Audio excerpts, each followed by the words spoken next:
filled with Jesus.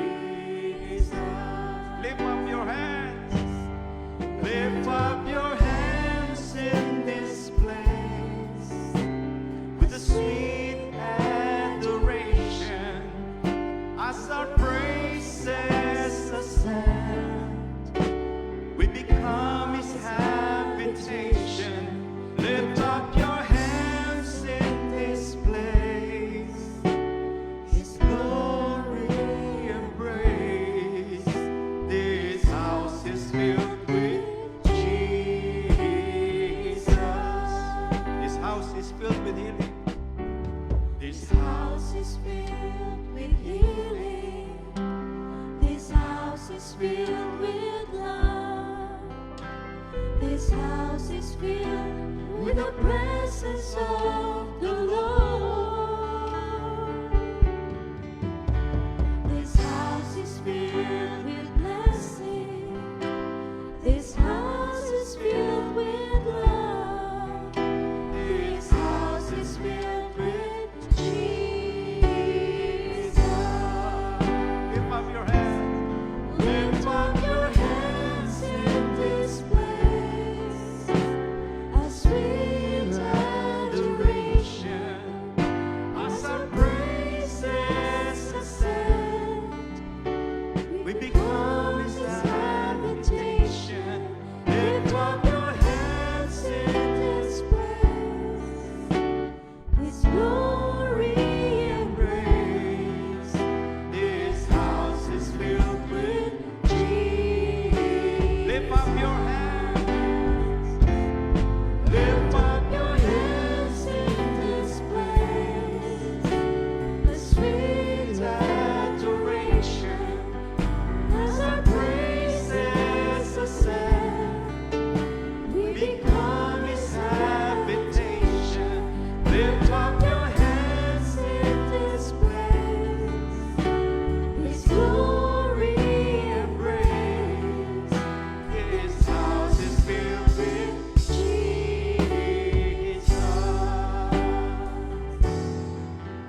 This house is filled with Jesus.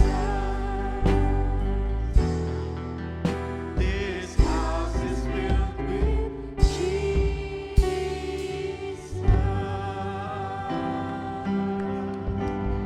Hallelujah. Amen. Salamat po, Panginoon, sa panibagong taon, bagong buhay. Hallelujah. Nababasa po sa Roma, Kabanata 11, talatang 33 hanggang 36. Rome chapter 11, 33 to 36.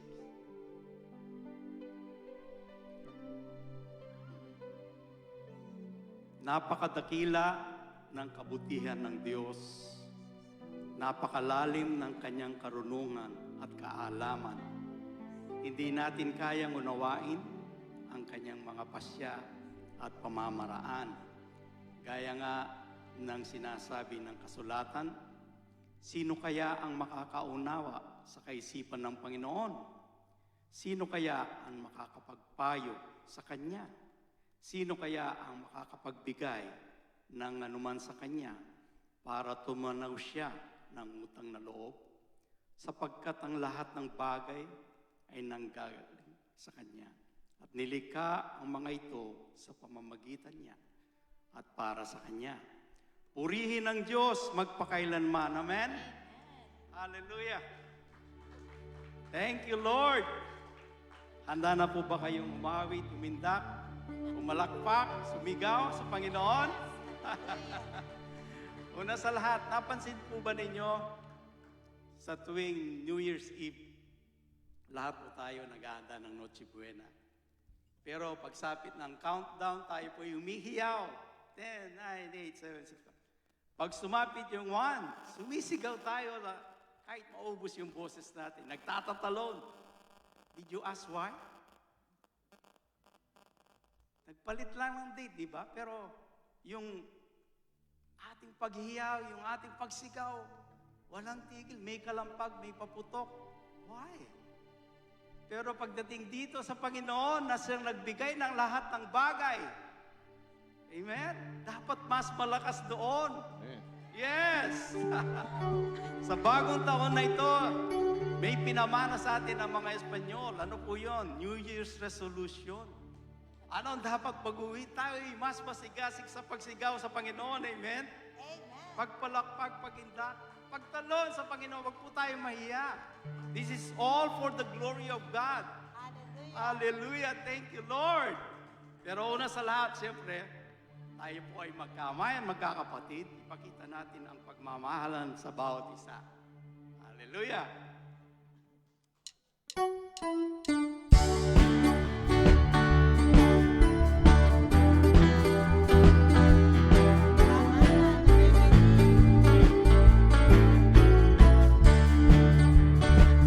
Tayo Ay magkamayan para sa Panginoon. Tayo ay magkamayan para sa Panginoon. Purihin natin siya.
ka na. Kumusta ka na? Ako'y nasasabik at ikaw ay makasama. Ako'y na okay ka na pagmaslara sa magkakapatid. ang nagkakaisa at laging sama-sama. Ako'y na Okay ka na pagmaslara sa magkakapatid. ang magkakaisa Pupuri sa presensya niya. Kumusta ka na? Kumusta ka na? Kumusta ka na? Kumusta ka na? Ako'y nagagalak at ika'y aking nakita. Kumusta ka na? Kumusta ka na? Ka na? Kumusta ka na? Ako'y nasasabik at ikaw ay makasama. Ako'y na Okay ka na pagmaslara sa magkakapatid. Ang nagkakaisa laging sama-sama. Ako'y na Okay ka na pagmaslara sa magkakapatid. Ang nagkakaisa nagpupuri sa presensya. Okay ka na pagmaslara. Okay ka na pagmaslara sa magkakapatid. Ang nagkakaisa laging sama-sama.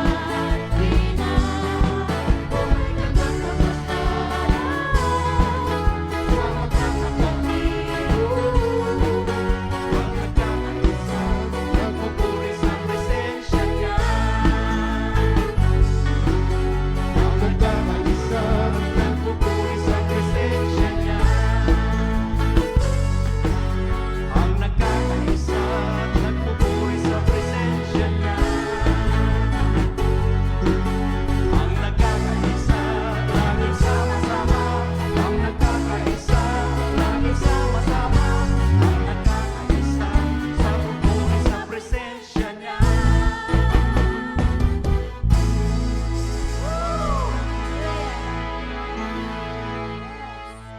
Hallelujah. Jesus, dakila ka. Amen? Amen. Thank you, Lord. Amen, Lord. Hallelujah, Lord.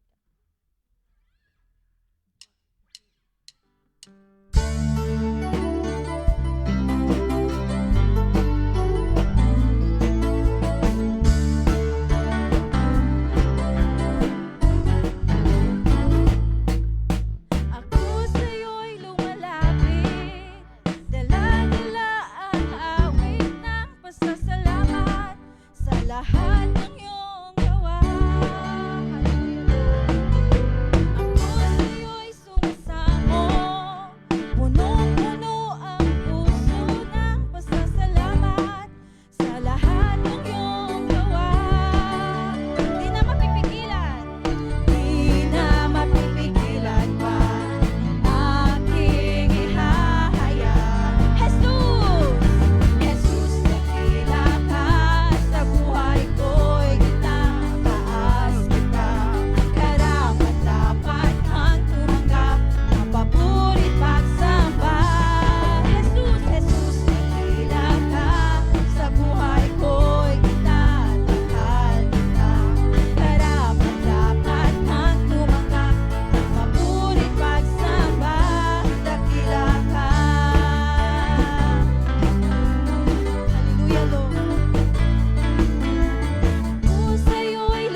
Langit po ang ating nadarama kapag tayo pumupuri ng ganito. Amen? Amen. Hallelujah.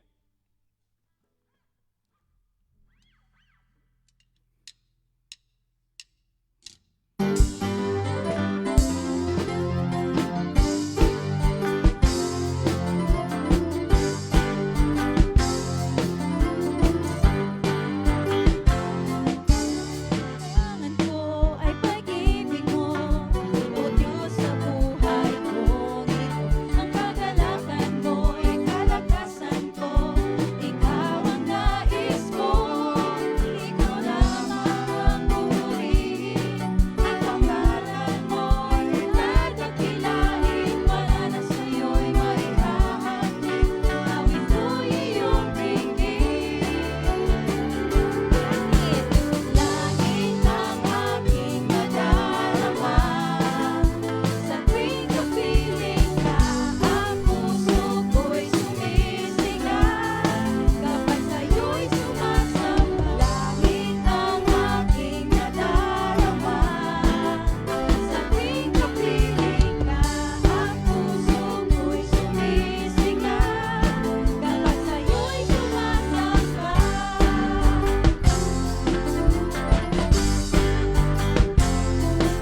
Kailangan ko ay pag-ibig mo, o Diyos sa buhay ko.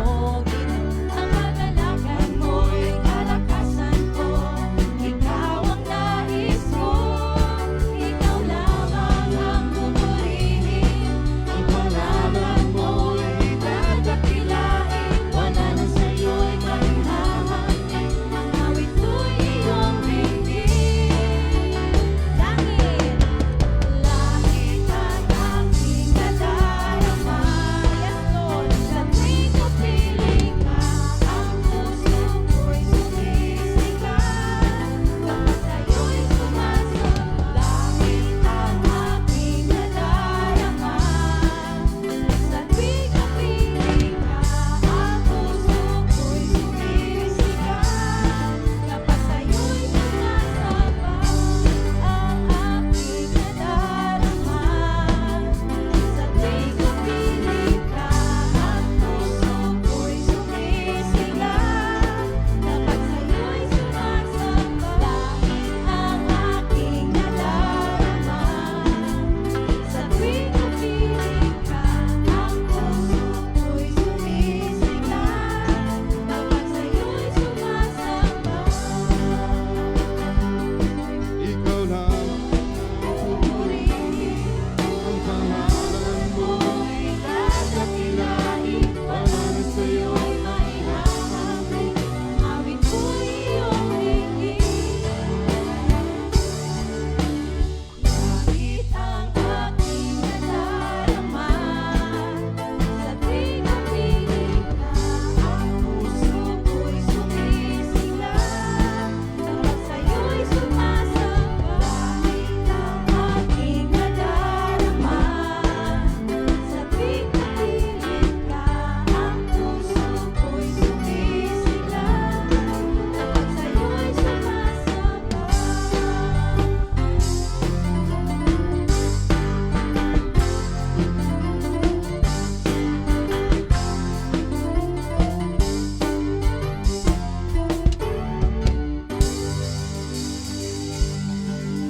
Thank you, Lord.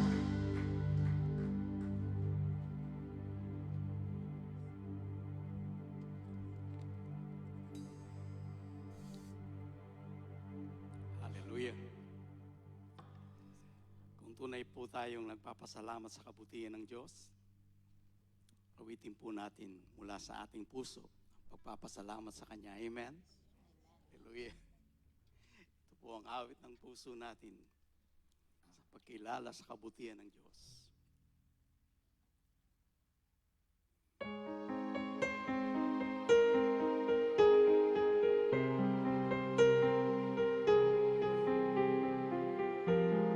Isipin po natin ang marami nating tinanggap na blessings sa taong 2023. Purihin po ang Diyos.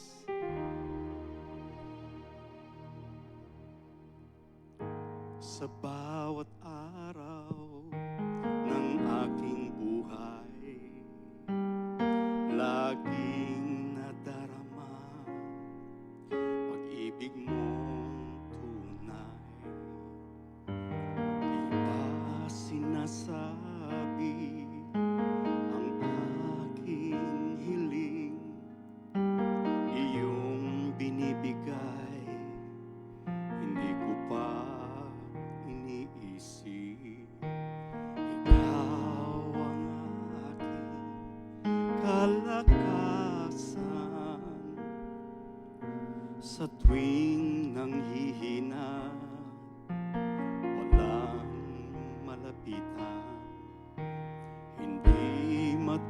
mabasa ang iyong pagmamahal, kaya pasasalamat sa iyo'y aking inaalay.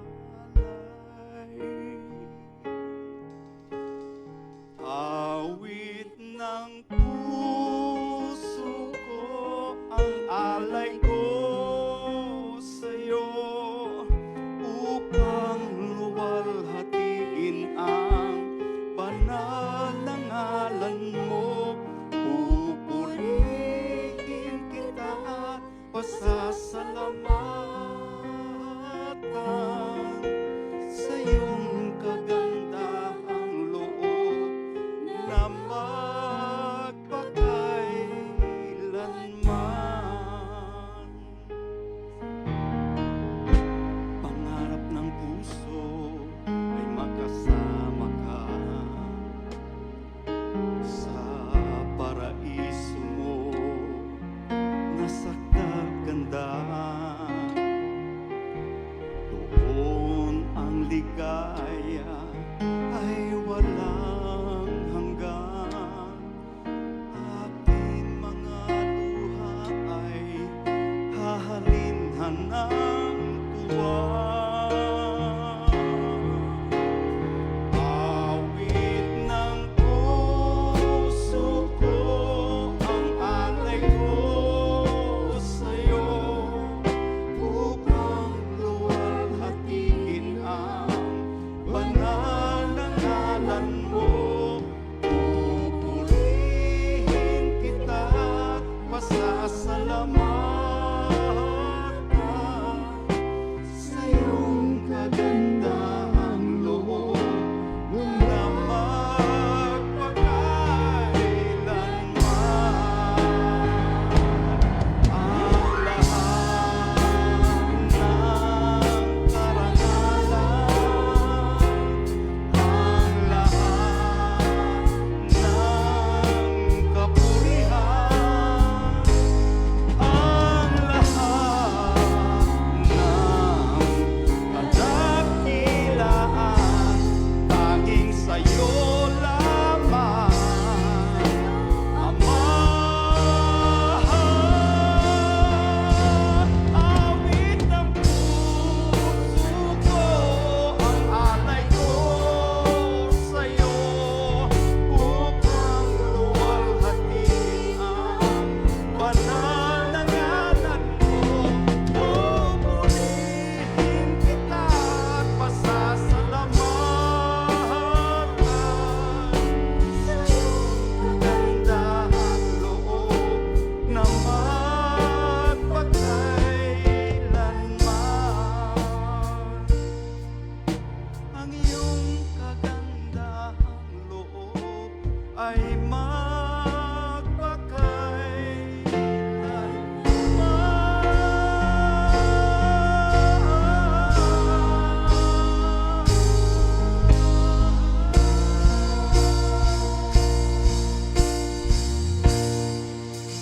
Purihin po ang Panginoon.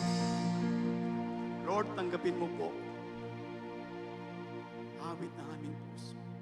Tunay nga nagpapasalamat sa iyo. Apart from you, O Lord, we can do nothing. Thank you, Lord, for giving us, saving us, and bringing us into your kingdom. Thank you, Lord Jesus.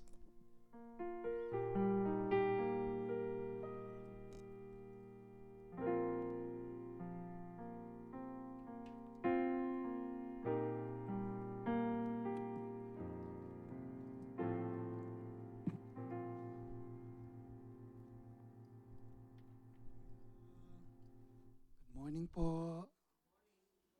Morning po. Ihanda po natin yung mga elements.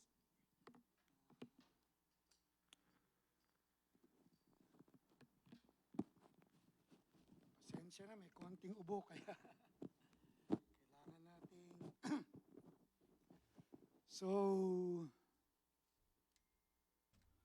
sabi nung kinanta natin, kumusta ka na eh? Gustong gusto ko yun eh. Tapos pansin nyo,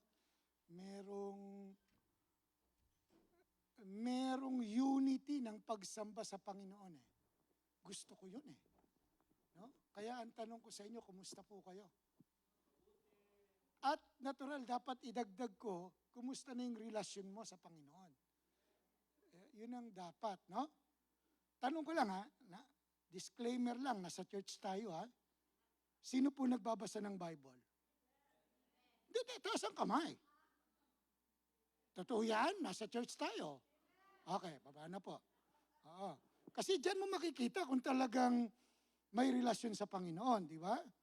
Kasi kung ang Sunday natin ay, ang lang natin ang relasyon lang natin sa Panginoon, itong Sunday lang, tapos konti-konti pataas-taas ng kamay, nako, maniwala ka, hindi ka lalago sa Panginoon.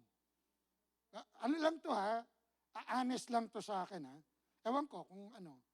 Pero yun po yung yun po yung, kaya nga po, pero maganda po ito, kaya nga nagkakamustahan tayo no? Kasi kung hindi, mag-usap tayo, parang ganon. Kasi, ang labanan natin dito ay langit at ang impyerno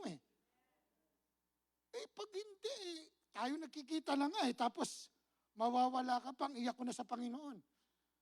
Sa totoo lang. Itong mga nakikita ko, ang lagi kong panalangin sa Panginoon Panginoon, ito na nga magkakasama kami, tapos aalisan mo pa. Huwag naman. Diba? Yun ang lagi kong yun lagi kong panalangin sa Panginoon. Ito mga kakilala ko na, kinukumusta ko pa nga Diba? Wala namang gano'n ng Lord. Diba? Kaya, maganda ito, mga kapatid, sa totoo lang. Pero, mga kapatid, sa totoo lang, dapat tanong sa sarili. Tanong sa sarili. Hindi po ako judgmental. Huwag naman gano'n. No? Tanong sa sarili, Lord, ano ba, kumusta na ako? Dapat gano'n. No? At ito pong ginagawa natin ito pong elements na to, ay isa po itong ginagawa dahil kilala natin ang Panginoon. Kilala natin ang Panginoon. Kilala natin ang Panginoon. Kaya nga po ang ating verse for today, para ho tayo ay mabuksan ang ating puso, yung Revelation 3:20. Oo, kumakanta tayo, pero ang totoo, bubuksan ang puso mo sa loob ng Panginoon. At dito kilala mo, hindi po mula sa labas at tumataas ka na, no, kilala mo ang Panginoon sa puso, inside of you. At pagkatapos nun, umaawit ka. Amen? Bakit? May puso kang katulad ng sa Panginoon. May puso kang Holy Spirit. Did you get it? That's why sabi niya, here I am. I stand at the door and knock. I know the Holy Spirit talking to you right now.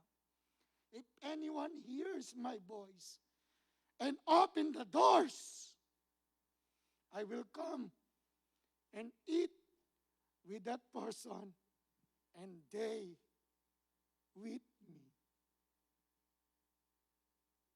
Sige po, bow our head and let's pray. Panginoong Jesus, we are here right now, remembering what you did in the cross, because these elements is your symbol of your blood and your body. Thank you, Lord God, for the reminder, Lord God,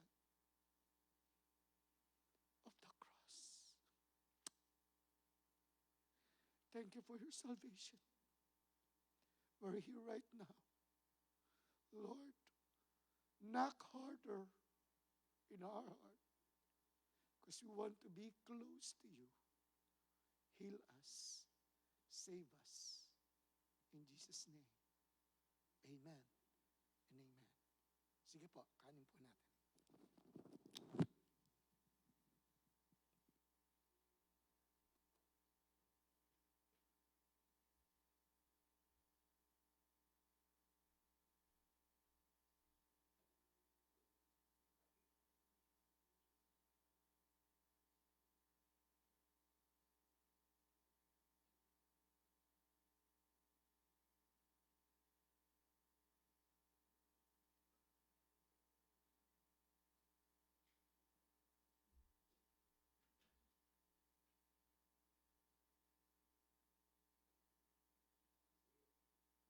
Hallelujah, lahat po ng mga bata na mag-a-attend ng Sunday School, hali po kayo sa harap.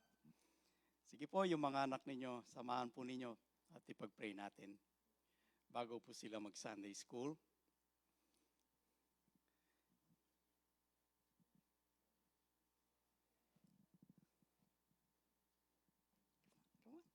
Come on down. Yes. Hallelujah. Amen. Panginoon, we commit to you these children of God. Hallelujah. It is your will at sa iyong kaharian ay mapunta, matuto at lumaki sila sa iyong karunungan, Panginoon. Hallelujah. May this time that they are learning from you, O God, that they will be embedded in their hearts your love for them, your righteousness, and salvation. In Jesus' name we pray. Amen. Okay, God. Yeah.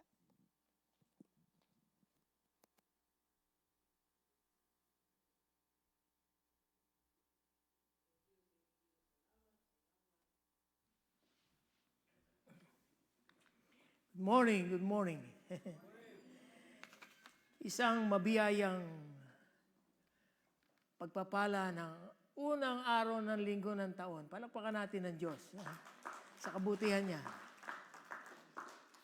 Kung babalikan natin ang 2023, napakaraming nagawa sa atin ng Diyos na maraming kababalaghan na hindi natin kayang arukin. Hindi natin kayang isipin kasi ganun daw magmahal ang Diyos natin eh. Kapag matapat kang naglilingkod sa Kanya at nananampalataya sa Kanya, kapag ang puso may nakatuon sa Diyos, hindi Kanya pababayaan. Daraan ka sa mga sirkumtansya ng buhay, but the Lord is always with you. Sa araw na ito binigyan tayo ng isang mensahe na pinamagatang, what is your 2024 life-changing choice? Isang Bible verse ang ating pag-aaralan. But along the way, sa ating discussion, we will look at the whole context of it. And we will see. Tingnan natin kung ano yung pwedeng mangyari sa ating buhay sa passage na ito. Na pwede natin i-apply. Joshua chapter 24, verse 15, reading from Amplified Version. If it is unacceptable in your sight to serve the Lord, choose for yourselves this day whom you will serve, whether the gods which your fathers served that were on the other side of the river, or the gods of the Amorites in whose land you live. But as for me and my house, we will serve the Lord. Purihin ang Diyos sa pagkakabasa ng kanyang banal na salita.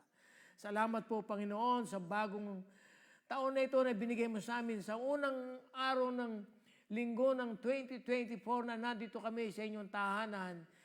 This is your house of worship, house of prayer, and house of miracles. Ikaw po, Panginoon, ang nangyayari sa tahanan ito.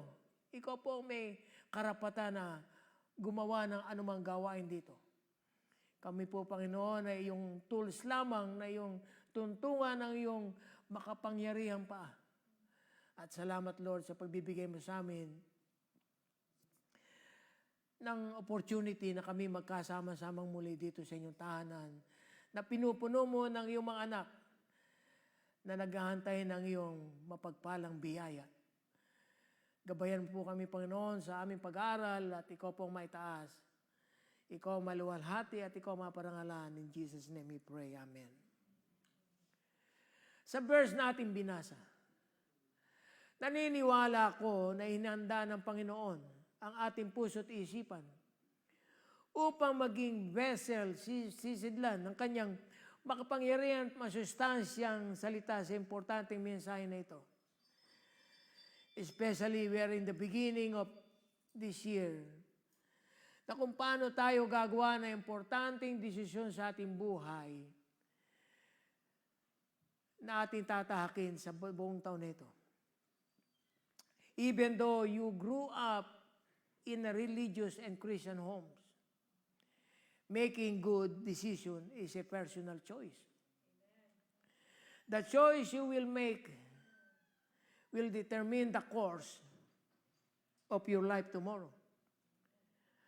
Halos lahat na nangyayari sa ating buhay, ito'y bunga ng ating desisyon. We often see the passage upon entering a home. Nakasabit sa pinto, nakasabit sa iba't ibang panig ng tahanan. Dahil napakaganda ng verse na ito. As for me and my house, we will serve the Lord. It is nice and very good to see it hanging on the wall. Kaya lamang, aanhin natin ang ganda ng verse na ito kung hindi natin maintindihan at kung paano natin ito ma-apply sa ating buhay. This verse is very powerful. Makapangyarihang talata. Hindi lang ito pang display.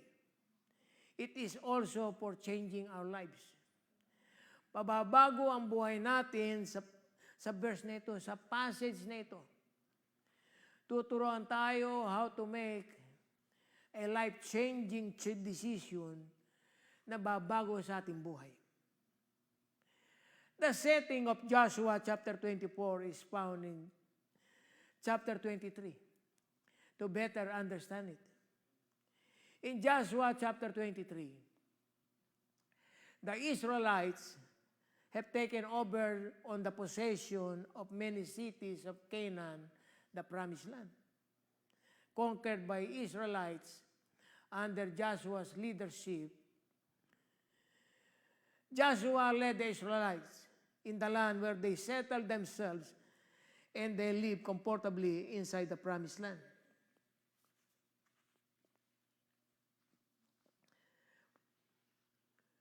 Yung mga nakatira dito na mga sa Canaan ito, those who were threats from the Israelites, they pushed them out of that country.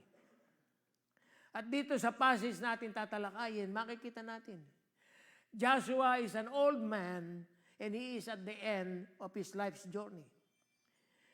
Tingnan natin yung Joshua chapter 23 verses 1 to 2. Sabi dito, the years passed, and the Lord had given the people of Israel rest from all their enemies. Joshua, who was now very old, called together all the elders, leaders, judges, and officers of Israel. He said to them, I am now a very old man. Yung setting dito, very similar nung ending na ng buhay ni Moses. He gathered an assembly and he mentioned important things and blessed the people of Israel. And because Joshua is Moses' disciple, he did the same thing to Israel. Pero bakit sila pareho ng ginawa? Dahil napaka-importante ng last will and testament. Very essential ang huling sasabihin. Yung gagawin ng susunod na pag-iiwanan ng leadership, ng huling instructions na magiging direksyon ng buhay ng Israel. Joshua understand that he doesn't have much time left. His life is almost gone.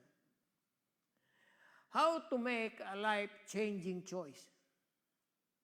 If your choice will change your life, dahil sa dami ng naituro sa atin, sa dami ng nadinig natin, sa dami ng ating napag-aralan, sa dami ng ating natutuhan, we just need to decide correctly. Dapat tama yung ating magiging desisyon.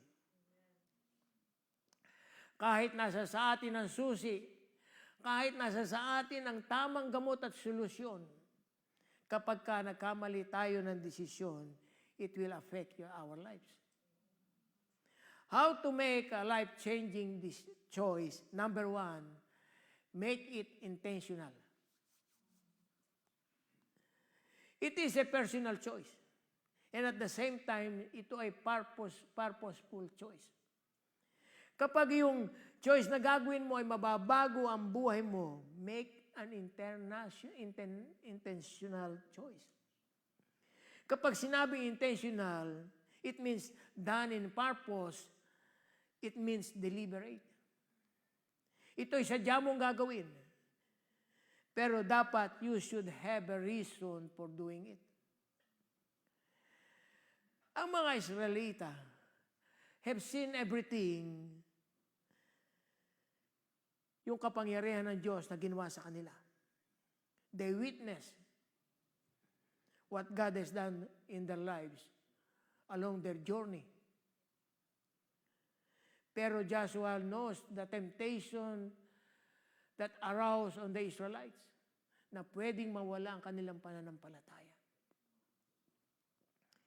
Even though they heard a lot of things, kahit na maraming napakagandang bagay at miracles na nagawa ng Diyos sa kanilang buhay, may tendency pa rin silang talikuran ang Diyos or gawin ang ayaw ng Panginoon. So Joshua gave them a bold challenge. Choose for yourselves this day whom you will serve for yourselves. And Joshua made a bold proclamation, as for me and my house, we will serve the Lord. Itong expression na ito ito isang motto na napakagandang pananampalataya at commitment. Naging motto ito ng mga Kristiyano na makikita mo sa bawat tahanan, sa bawat sasakyan.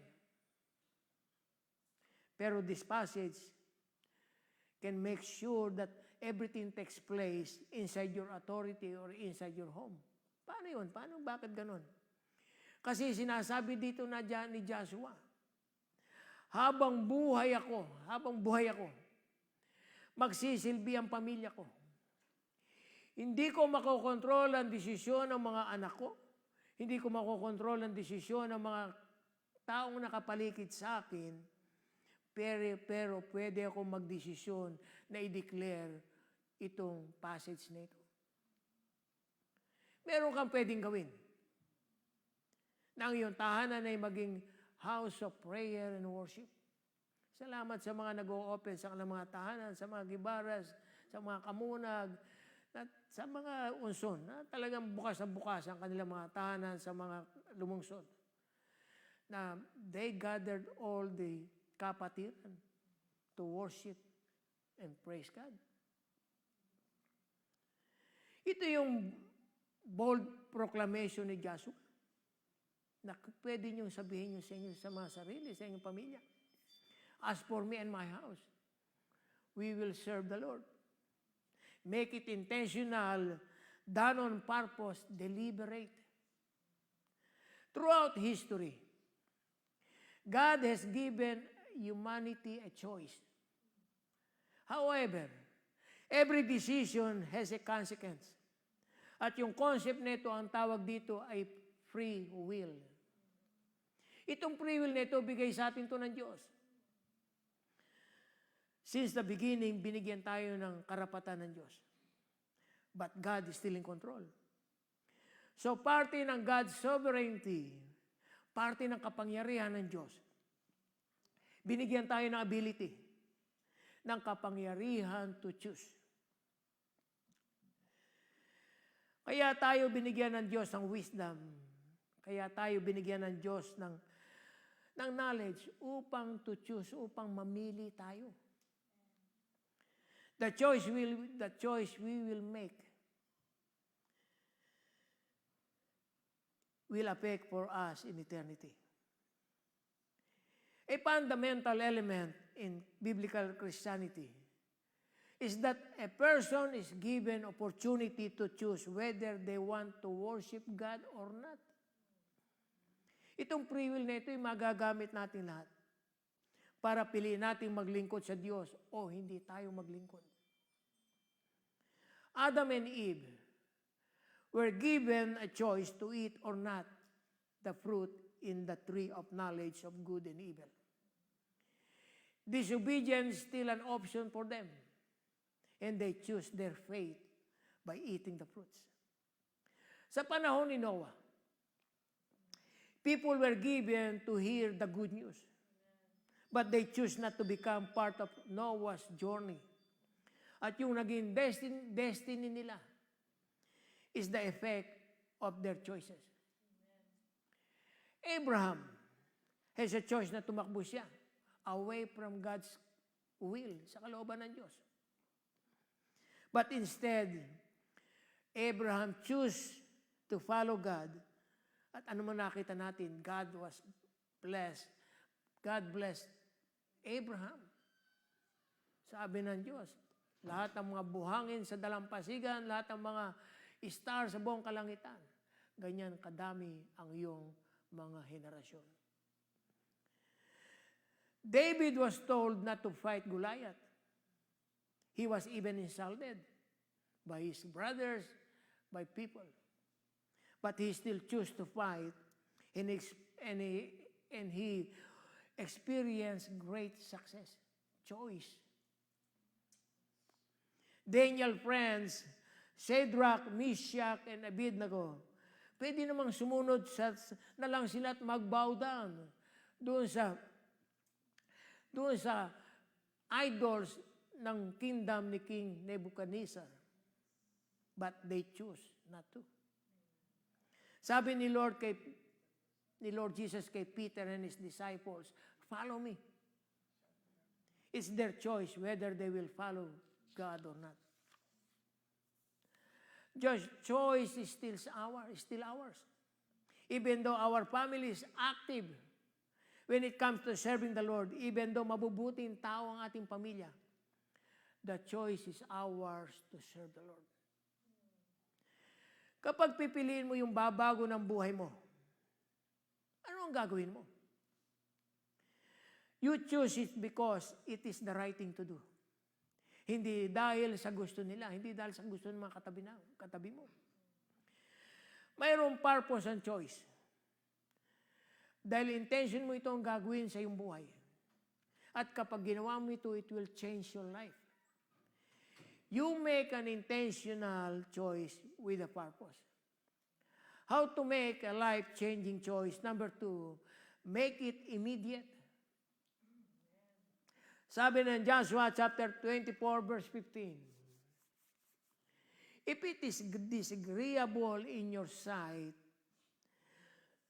to serve the Lord, choose for yourselves today, not tomorrow, whom you will serve. Kapag ang pipiliin mo ay babago ng buhay mo, make an immediate choice.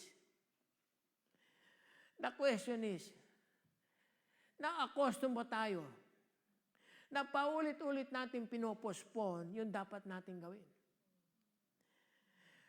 Kasi kung minsan, kahit na alam mong tama, pero hindi natin ginagawa. Pinagpapaliban-liban natin. Siguro ang problema nito is the stems from the 3 sources of procrastination. Bakit tayo nagpo-procrastinate? According to study, first, maybe because of habits and system. Nakapag-create ka ng negative system or negative habits sa iyong buhay na nakasanayan natin. Second, you desire to avoid negative emotion. Maraming mga nagpo-procrastinate, hindi sila tamad, but they are depressed. Meron daw silang negative emotion. And thirdly, it is because of flawed thinking mindset. Yung pattern ng thinking mindset natin, hindi tama pala. Kaya tayo lagi nagpapaliban-liban sa ating mga dapat gawin. Pero merong magandang part ito. Na mapagtatagumpayan natin itong procrastination. May iba't ibang pinanggagalingan to. Ang reality, sabi nga ng mga expert, procrastination is often a self-protection strategy. That's why procrastination is self-defeating pattern. Kaya ka nagpo-procrastinate, pinagpapabukas-bukas mo, dinidelay mo. ang dapat gawin, strategy mo ito. To protect yourself dahil sa iyo meron kang fear or anxiety about doing it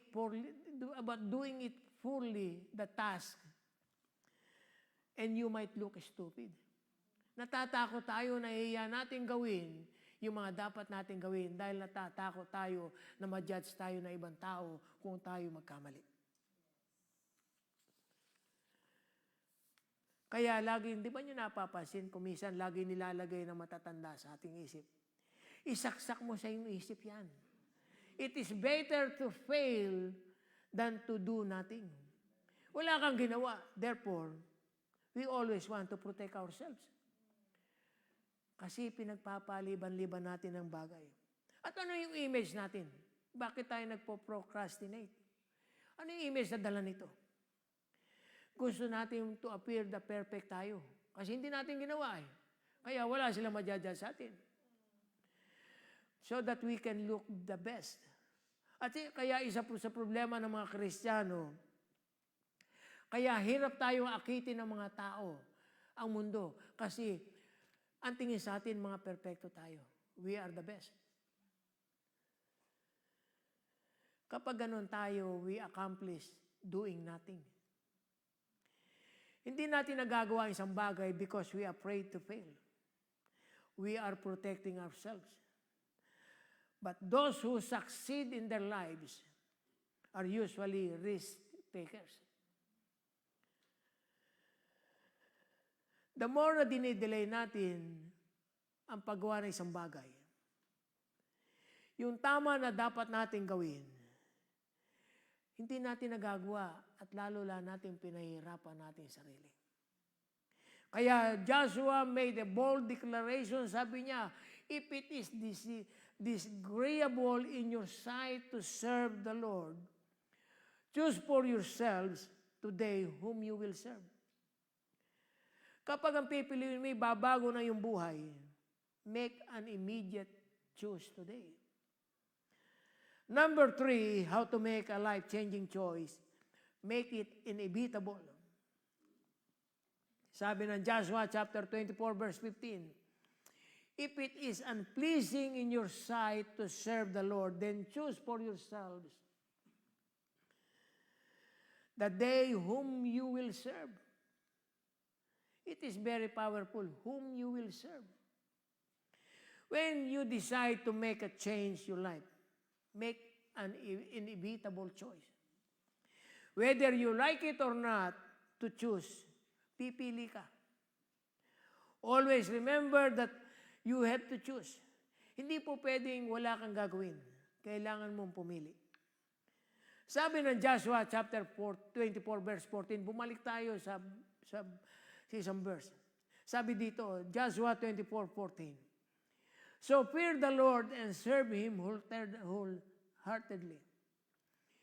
Put away forever the idols your ancestors worship when they live beyond the Euphrates River in Egypt. Serve the Lord alone. Put away forever gods. Ang ganda ng kalagayan nila ng mga Israelitas nung sila nasa Promised Land. Their living condition was good, but there were people who secretly worship idols. Mayroon simpleng sumasamba sa Diyos-Diyosan ng kanilang mga ancestor. Inaayos ng Diyos ang buhay ng mga Israelitas. Pero patago pa silang naniniwala at sumasamba sa mga idols. Siguro iba sa atin dito, meron dito siguro, na naniniwala pa tayo sa mga pamahiin natin sa Pilipinas na binigay sa atin ng mga Kastila. Sabi nga ni Brother Bong, yung mga Espanyol na binigay sa atin. Dapat anumang superstition na yun, hindi itong godly. Kaya sabi niya, choose for yourselves today whom you will serve.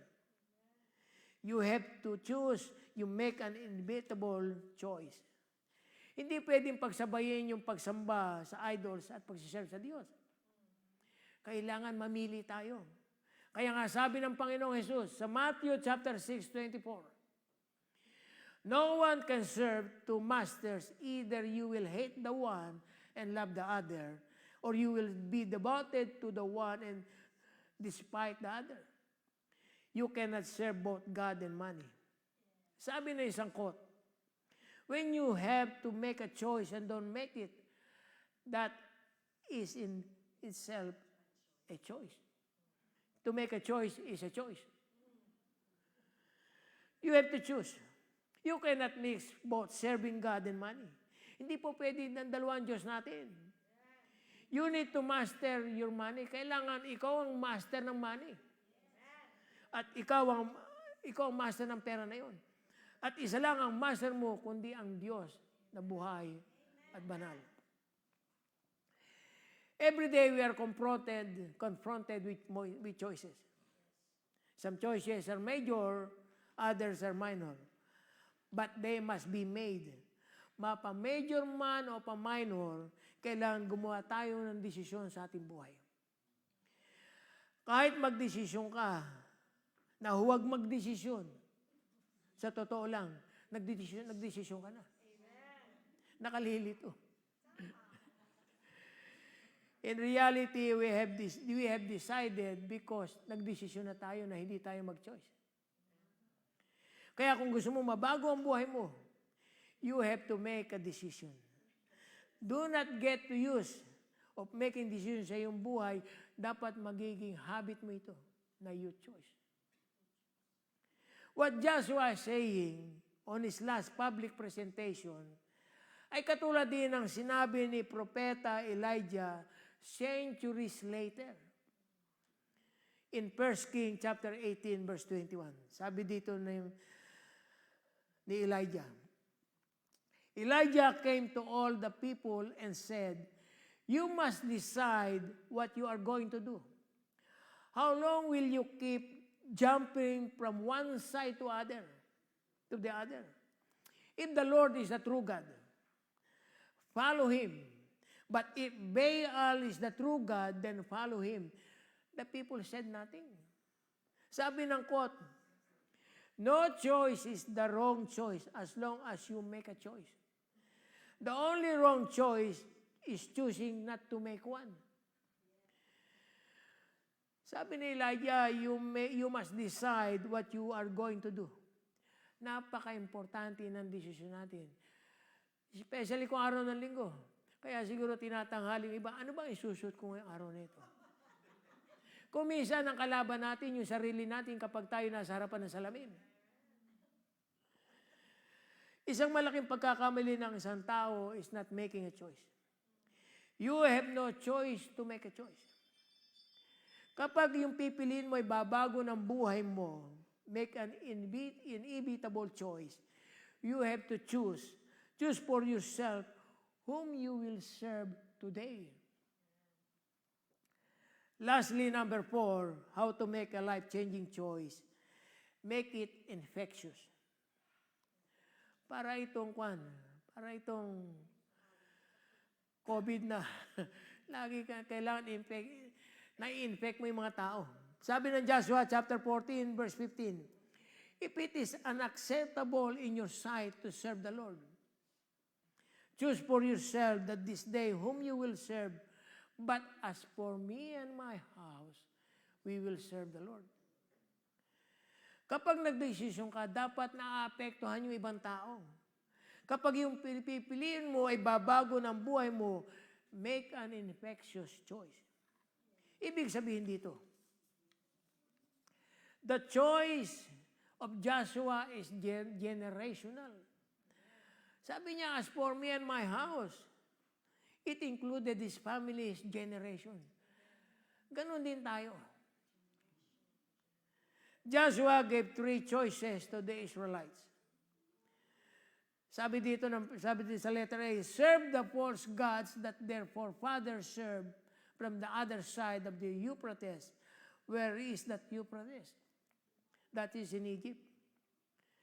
Sabi ni Joshua, choose whom will you follow, the false god that our ancestors served in Egypt.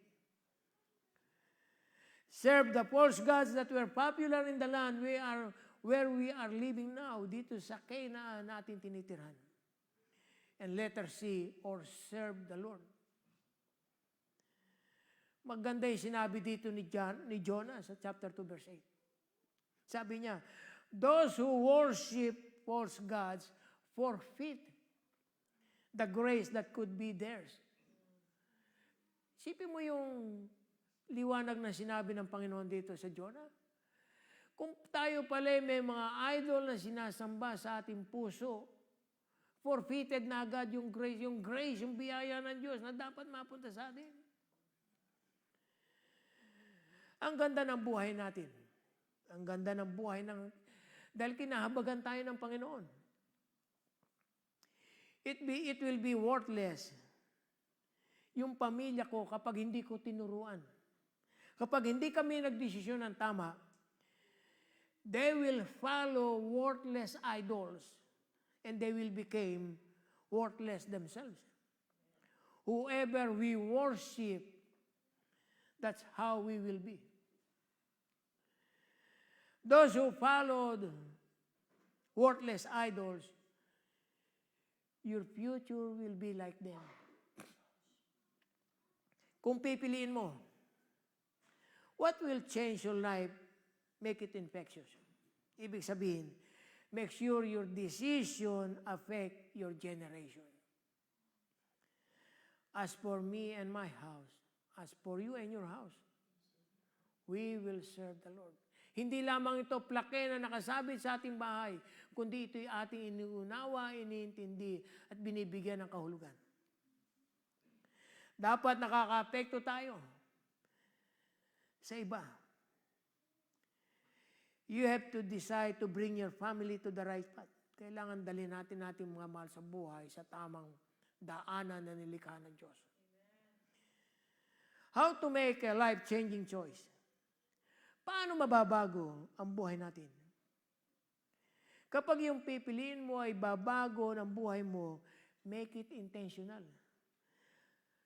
Choose for yourself. Deliberate, purposeful. Make it immediate. Choose for yourself today. Make it inevitable. You must make a choice who you will serve. Make it infectious. As for me and my house, we will serve the Lord. Everyone has to make a choice. Yung destiny ng tao is not a matter of chance. Yung destiny ng tao is a matter of choice. Kung ano yung pinili mo. We are responsible for the choice we will make. Let's call the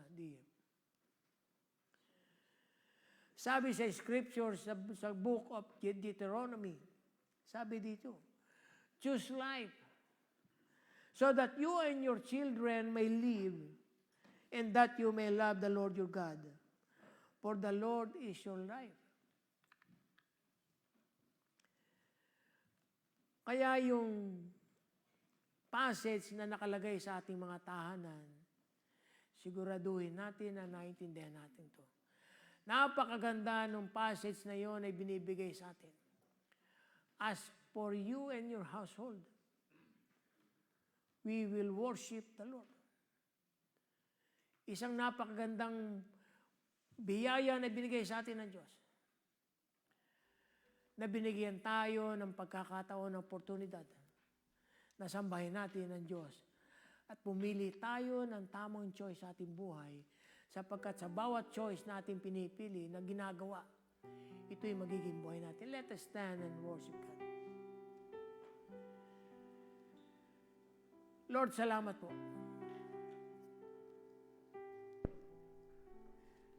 Sa napaka masustansyang salita mo na ibinigay mo sa amin. Simple, Panginoon, pero napaka yaman ito na aming dadalhin sa aming buhay. Ano man ang maging choices namin, Panginoon, gabayan kami ng iyong banal na Espiritu na ang choice nito, Panginoon, ay magbibigay kaluwalhatian sa inyo. Hindi lamang sa aming mga narito sa loob ng inyong tahanan, kundi sa aming mga mahal sa buhay na hindi namin kasama sa araw na ito. Sa araw na ito ng pagsamba, sa unang araw, sa unang linggo ito ng taon ng 2024. Itong 2024, Panginoon, ay maging punong-puno, Panginoon, ng Kristo sa aming buhay at sa aming mga mahal sa buhay. At salamat, Panginoon, sa pagbibigay mo sa amin ng biyaya mo na kami magkasama-sama dito ngayong araw na ito. Ito yung tahanan mo, Panginoon.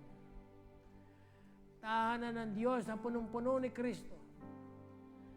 Salamat po muli sa pagbibigay mo sa amin ng oportunidad. It is an honor for us na ikaw po, Panginoon, ay makasama namin sa aming buhay. Salamat na muli. Guide us and make our decision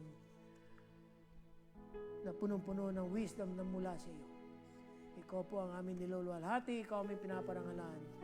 In the name of Jesus we pray. Amen and amen. God bless you all. Amen. Palakpakan po natin ang Panginoon. Salamat po, Pastor Fred, dito sa napaka-halagang mensahe na yon. Tayo po ba ay handang pumili sa araw na ito? Make your choice today, sabi nga po. Hallelujah. Alam niyo po ang mensahe ng awiting ito. Sinisiguro po ng Panginoon na hindi kawalan ang paglingkuran siya. Sa Diyos nakalaan ang ating buhay. Awitin po natin ang ating Panginoon.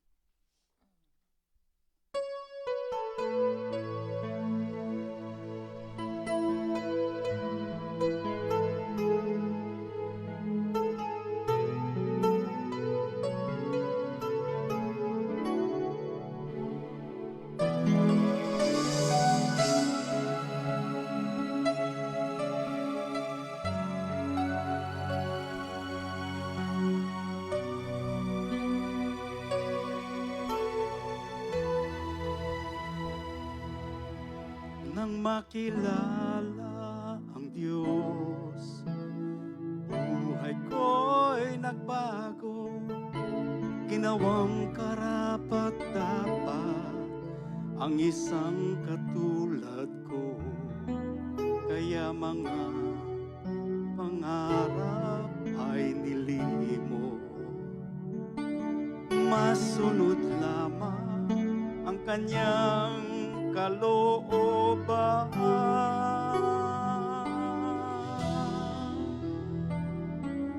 Napakabuti ng Diyos sa akin ay umibig, katapatan niya sa buhay ko'y tiyak. Wala na akong ibang paglilingkuran, buhay ko sa Diyos nakalaan.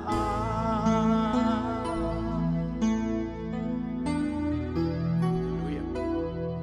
Nang makilala ang Diyos, buhay ko'y nagbago, ginawang karapat-dapat ang isang katulad ko. Kaya mga pangarap ay nilimo, masunod lamang ang kanyang kalooban.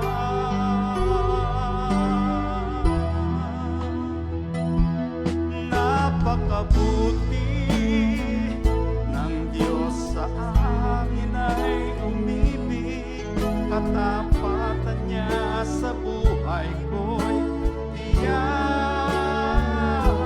Wala na akong ibang paglilingkuran, buhay ko sa Diyos nakalaan.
Magandang umaga po.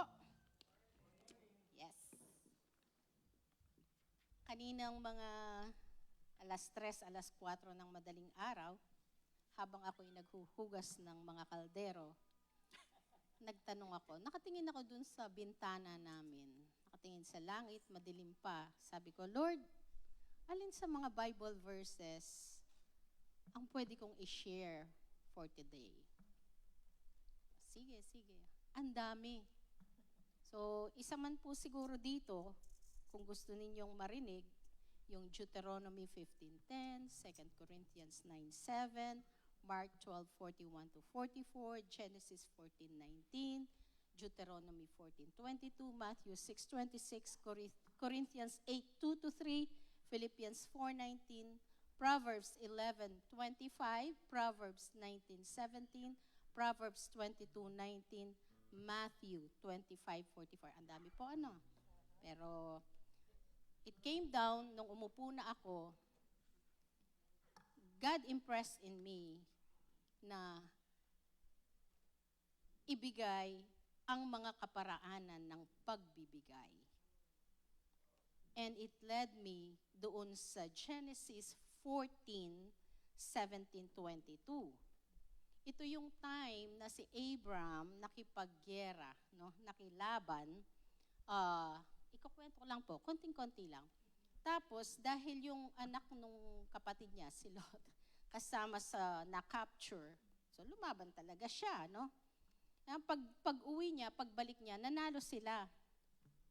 Nabitbit niya ulit, no? Yung mga tauhan, ang mga kababaihan, at yung mga possessions, no? Yung mga nalikom niya doon sa pakikipagyera. So pagdating niya, sinalubong siya ng Haring Melchizedek, pinakain, pinainom. Tapos, ibinigay na ni Abram yung ikapo. Sabi niya, eto na yung ikapo nung aking nakuha. Sabi ng hari sa kanya ng Salem, sabi, hindi sa'yo na yan.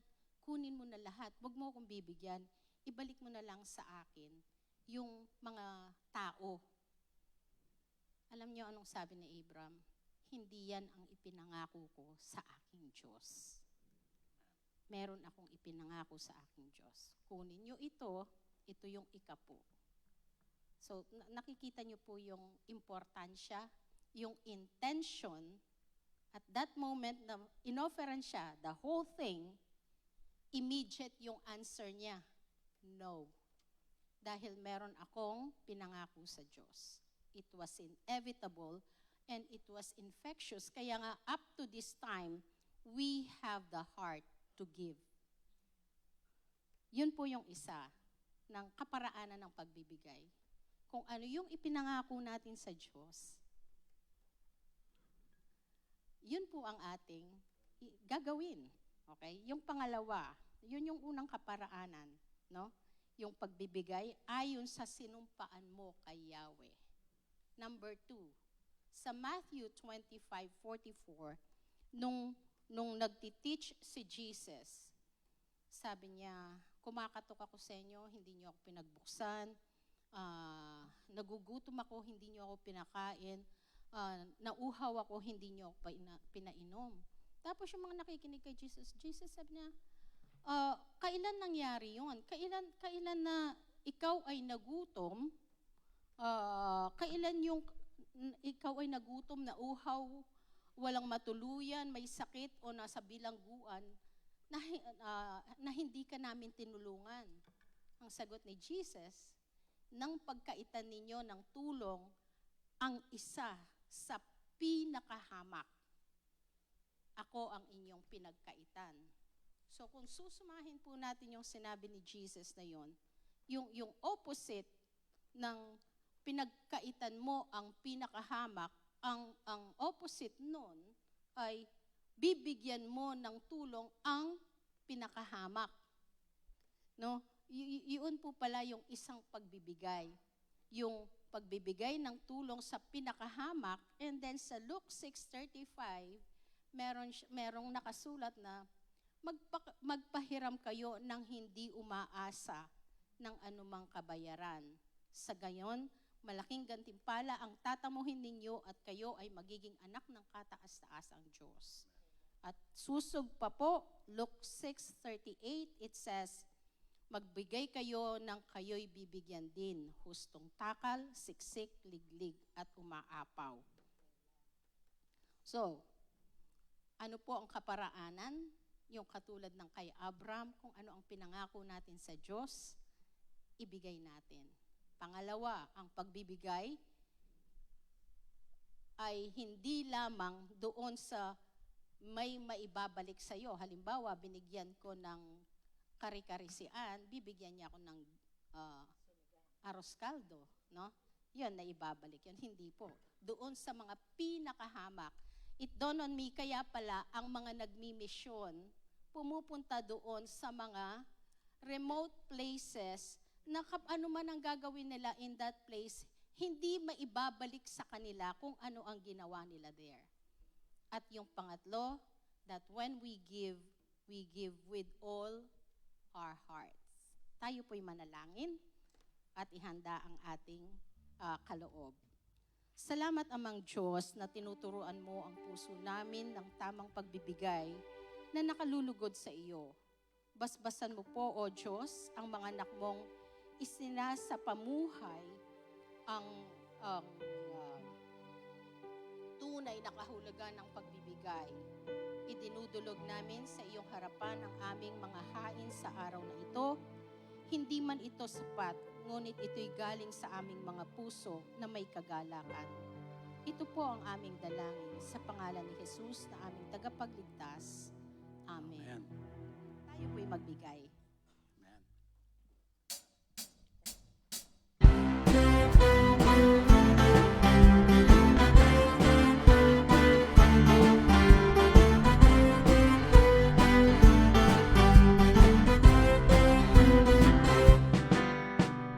Tayo'y magbigay ng the best ng ialay. May ngiti sa langit, awit ng papuri. Tayo'y magtanim ng mayroong aanihin. Pagpapala ng Diyos, aanihin mong lubos. Babalik sa'yo ang iyong ibinigay ng siksik, liglig at umaapang. Babalik sa'yo ang iyong ibinigay ng siksik, liglig at umaapang. Ng siksik, liglig at umaapang. Ng siksik, liglig at umaapang.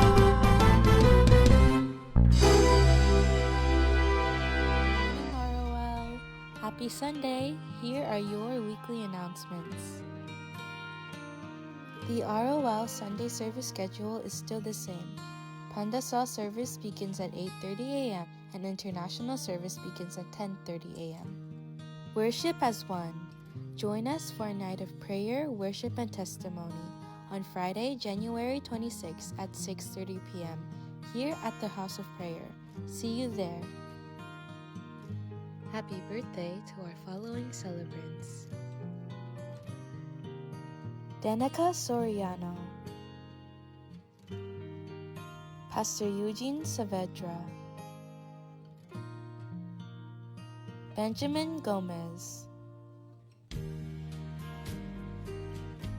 and Jewel Busquet. And happy anniversary to the following couples: Bong and Malette Javier, Ryan and Marielle De La Rosa, and Steve and Jean De La Cruz.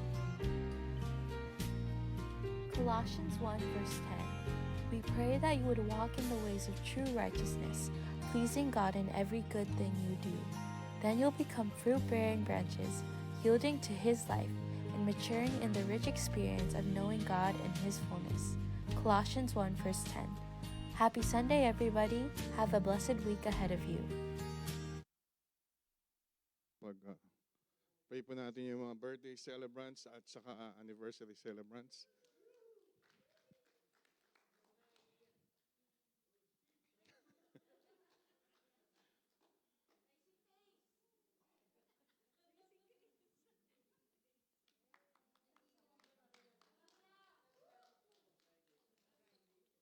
Anniversary, anniversary. Sige.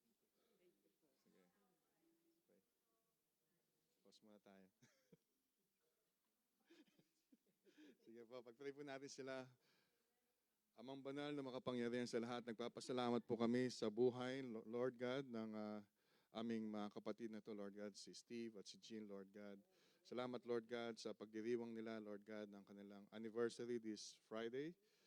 Bless mo sila, Lord God, at dalayan po namin, Lord God, patuloy ang biyaya, ang mapa sa kanilang buhay, Lord God. Yung mga desires ng kanilang puso, Lord God, ay pagkaloob mo po, Panginoon, yung mga pangangailangan nila. Alam po namin, Lord God, na pinangako mo po, Lord God, na kapag ikaw ay aming inuna, Lord God, ang iyong kaharian, ang iyong katwiran, Panginoon, ang lahat ng aming mga pangangailangan, Lord God, ay idadagdag mo sa aming mga buhay, Panginoon. Bless mo, Lord God, ang pagsasama nila together, Lord God, at hayaan mo ang pag-ibig mong siyang manatili sa kanilang kalagitnaan at ang kanilang mga anak, Lord God, si Seth, Lord God, si MJ at maging si Stephen, Lord God, nasa Pilipinas. Ingatan mo po at pagpalain, Lord God, sa kanilang pag-aaral at ang iyong himala, Panginoon, at miracle sa kanilang buhay ay tunay ng magkaroon ng kaganapan, Panginoon. Maraming po salamat, Lord God, sa kanilang buhay. Ingatan mo po ang mga trabaho nila, Lord, sila sa kanilang mga trabaho, Panginoon. Pagpalain sila, Lord God, with wisdom, Lord God, at ingatan sila at ilayo sa anumang mga kapahamakan, Lord God, at kasakitan, Lord God, kasama ang kanilang mga mahal sa buhay, Lord God. At sa mga iba pa namin mga kapatid, Lord God, na nag-celebrate, Lord God, ng birthday, Lord God, at anniversary, Lord God, bless them all, Lord God. We pray for an increased portion of your anointing and faith, Lord God, sa kanilang mga buhay, Panginoon. At patuloy silang ingatan, Lord God, at ilayo sa anumang kapahamakan at kasakitan, Lord God. Pinupuri ka namin sa pangalan ni Jesus. Amen. Anniversary. Let us rise and receive the benediction. Lord, salamat po, Panginoon, sa unang araw na ito ng 2024, unang Sunday na kami nandito sa iyong banal na tahanan, nagsasama-sama at nagpupuri at sumasamba sa isa naming Diyos. At yun ay walang iba kundi si Yesu Kristo. Salamat po, Panginoon, sa inyong banal na Espiritu na siyang naggumabay sa amin sa aming pagsasama-samang ito. Ikaw po, Panginoon, ang maluwalhati at ikaw po, Panginoon, maparangalan. The Lord bless you and keep you. The Lord shine His face and be gracious to you. The Lord smile on you and keep you peace. Salamat, God. Keep your children under your care and protection sa buong linggong ito na aming tatakin. Kasama-sama ka namin as we disperse, Panginoon. Dispense your blessing to your children and even to our loved ones. Salamat na muli. In the name of Jesus we pray. Amen and amen. God bless you all and thank you.